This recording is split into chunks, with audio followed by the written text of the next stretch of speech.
Hi everyone, welcome back or welcome to my channel. My name's Lizzie and today I have another fitting video for you.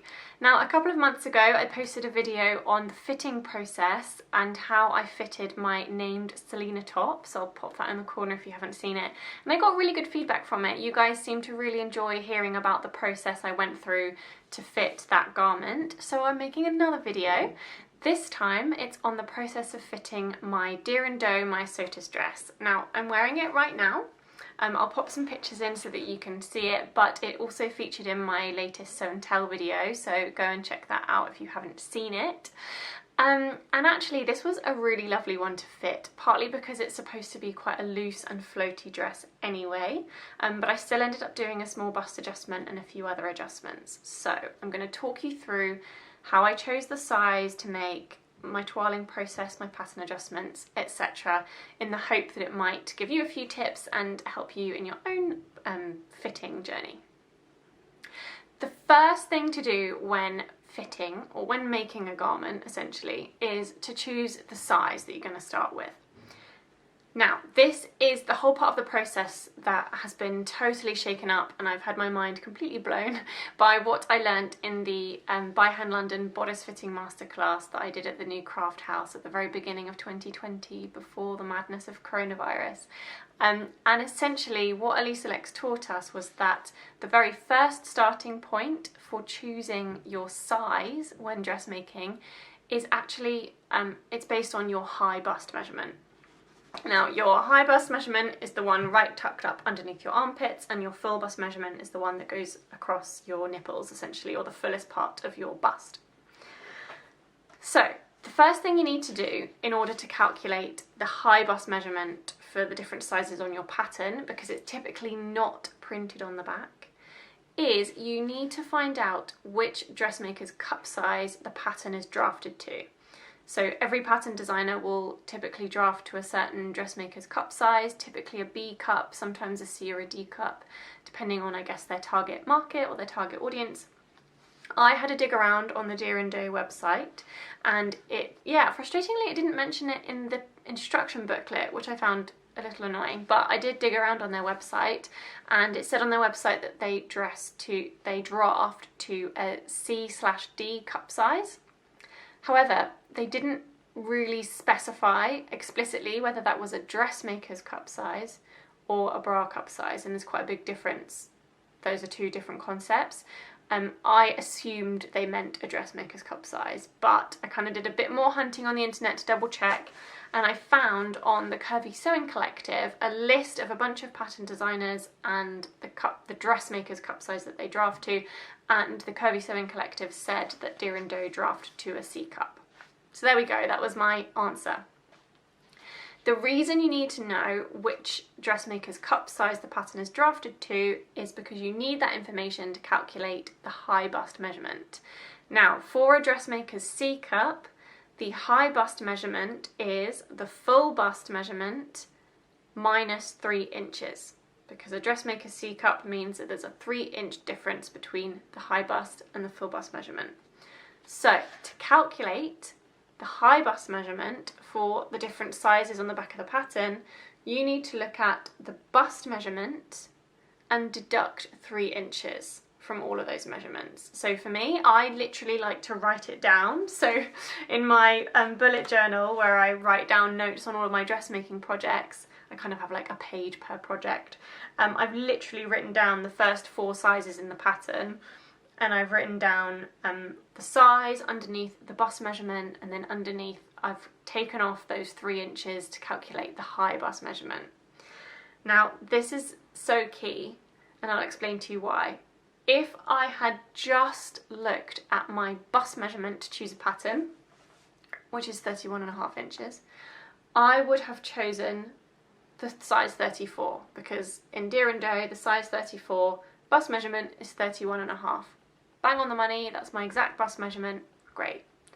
However, my high bust measurement is also 31.5 centimetres, because my back actually gets narrow to the same amount that my bust gets bigger, if that makes sense. So I'm a dressmaker's cup AA, that means. So I needed to know which size has the high bust measurement that matches my size, and that is a size 38. The size 38 has a bust measurement of 34.5 inches, minus 3 inches is 31.5, which matches my bust measurement. So my bust, full bust measurement, matches a size 34, but my high bust measurement matches a size 38. So if I'd have made 34, it would have been so tight across my chest and shoulders. So I knew that I needed to make the size 38 so that it would fit me across here, but I then knew that of course the bust would then be too big and I'd need to make a small bust adjustment. Some of you may find that you're a bit the opposite and you need to pick a smaller size than your bust would suggest, but then do a full bust adjustment. It all depends on your own body and your own ratio between your high bust and your full bust, and we're all different. I happen to be quite small chested, but I've got broader shoulders, so that's how it works for me. So that was step 1, choosing the size 38, not the size 34, which is a trap I've definitely fallen into in the past before learning all of this. The second step for me in this fitting process was to make some adjustments to my pattern pieces before making my first twirl. Now, the reason that I could just jump straight into making some pattern adjustments is because I knew that I would need to make a small bust adjustment. This pattern is drafted to a C cup, I'm a double A cup. I knew that I'm looking at like a 3-inch difference in the full bust measurement and what my full bust measurement is. However, 3 inches is a bit extreme for a bust adjustment, according to kind of what I've learnt. So I decided to do 1 inch on each side, which gives a total of a 2-inch small bust adjustment. 1 inch on one side, 1 inch on the other. I also decided to extend the length of the sleeve for my toile. I knew that I wanted this dress to be a long-sleeved dress, whereas the pattern is a short-sleeved dress. So I just kind of guesstimated really. I compared with some other pattern pieces, I compared with some ready-to-wear clothes, and I estimated that I would need to extend the length of the sleeve by about 42 centimetres. So then I went to my pattern pieces, which I traced. I always trace my pattern pieces so that I can kind of hack them up and do things to them without permanently destroying my original pattern pieces. And I did those 2 adjustments, the 1 inch on each side, small bust adjustment, and lengthened the sleeve. This is what those pattern pieces look like. This is the original front bodice piece for the Deer Doe Myosotis. And this is what my pattern piece looked like after I had done my small bust adjustment. So this isn't a tutorial, but just to roughly show you what happens, this line here essentially gets moved up and over to take volume out of the front of the bodice. So as you can see, if I hold this pattern piece one on top of the other, you can see that this edge has been brought in and it's also been brought up at the bottom because you don't need as much fabric to go over and around the bust. I kind of love how my pattern pieces always end up looking a total mess after I've done my pattern adjustments because they're covered in tape, they've been cut apart and stuck back together, and I often draw myself little notes on, okay, so where's the apex now? I've filled my darts back in, and what did I do to this bit so that my future self can remember what I did. But of course, if you wanted to trace off a nice fresh piece, then you could do that as well. Lengthening the sleeve is a really simple process. What you need to do is cut along the lengthening and shortening line. You spread the pieces apart by the desired amount. So here I added about 42 centimetres. So the original pattern piece came to here with this bit on the edge. So I've cut along the lengthening and shortening line, spread the pieces apart, fill a piece of scrap paper in the middle, and then tape it all back together, and you can kind of trace a straight line and sort of smooth it out from this point to fill in the space in between. The third step in the process was to take my newly adjusted pattern pieces and make a toile. Now I've got a big roll of just some white, fairly substantial but also quite drapey fabric that was actually leftover fabric from my wedding tablecloths, and cut out the bodice pieces and one sleeve. So I'm going to put this on and show you what it looks like. So this is what my first toile looked like. You can see I've got my darts here.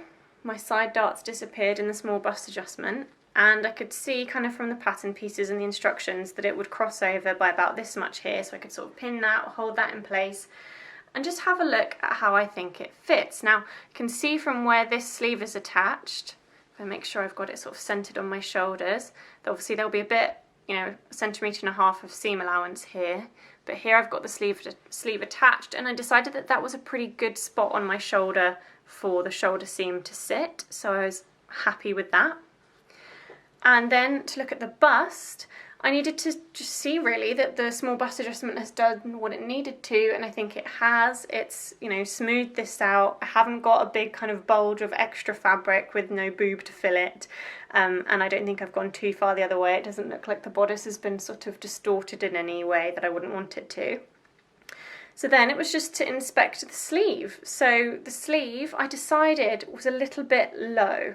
I've got quite small arms. I think that's this. I want them to be, as you can see, quite, you know, loose, billowy sleeves. But I just felt like my range of movement was restricted a little bit here. So I decided that I would probably want to raise the armhole by probably just 1 centimetre. I decided 1 centimetre would be okay, but I could have raised it by more.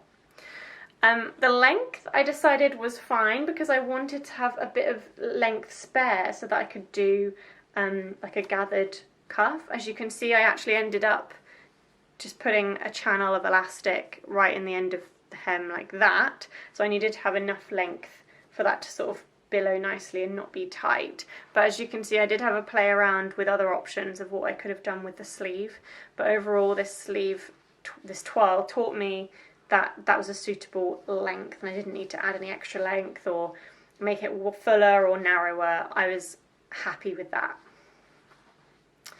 So overall this was a really successful twirl. I decided I only needed to make one other minor adjustment with raising the armhole, which I could do on the pattern pieces without really needing to twirl again, because it was, yes, quite a minor adjustment really. Once I'd finished assessing what I thought of the fit of my twirl, I could then make my final pattern adjustments on my pattern pieces. So I'll show you now what it looked like to raise the armhole by 1 centimetre, and also I decided to lengthen the length of the dress or the skirt. From the pattern, I decided not to do the tiered skirt and just do a simple gathered skirt as per view B, but I wanted it to be longer than this. I wanted it to cover my knees and be slightly more of a midi length, so I decided to add 13.5 centimetres to the length of the dress. I will show you what that looked like on my pattern pieces. Raising the armhole requires you to make adjustments to your sleeve piece, your front bodice piece and your back bodice piece.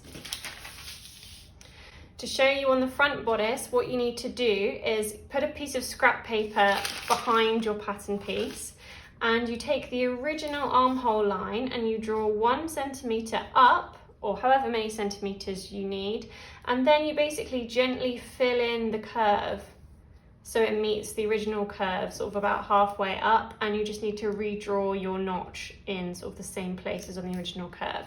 It's as simple as that. You then do the same thing to the back piece. So you can see I've drawn 1 centimetre up, filled the curve in and redrawn the notches.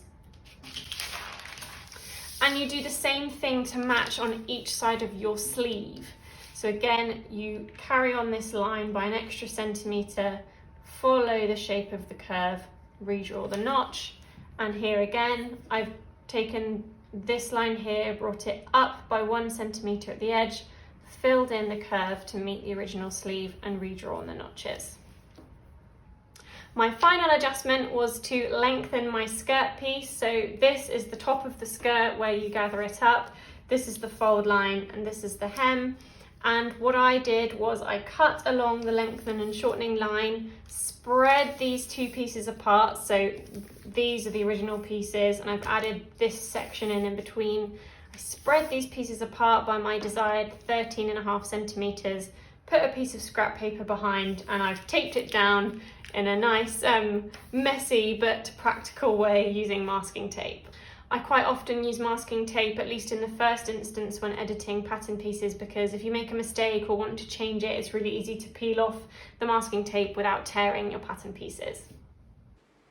The last change that I made was fairly last minute. Once I'd sewn up the dress, I decided that I wanted a little bit more definition around the waist, so I whipped up a couple of waist ties. I actually used the pattern piece from the Sew Over It Eve wrap dress. I didn't make them quite as long as that, but I used that pattern piece as a guide and I added those in at the side seams.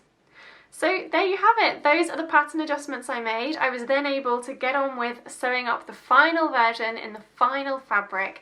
I love that feeling when you've made a toile and you know at this point that the fit is going to be great, because then you can just not worry about it and you can just focus on the sewing. And then the cutting out process, the sewing process is so rewarding then, because I don't feel like I have to try it on every 3 seconds to double check the fit, because I know I've already made the adjustments that I'm going to want to make. I really hope you found this video helpful or interesting. I'd love to hear from you in the comments on whether you guys are also kind of focusing on fitting and where you are in your fitting journeys. Give the video a thumbs up if you enjoyed it, subscribe to my channel if you'd like to see more of my videos, and I'll see you next time. Bye!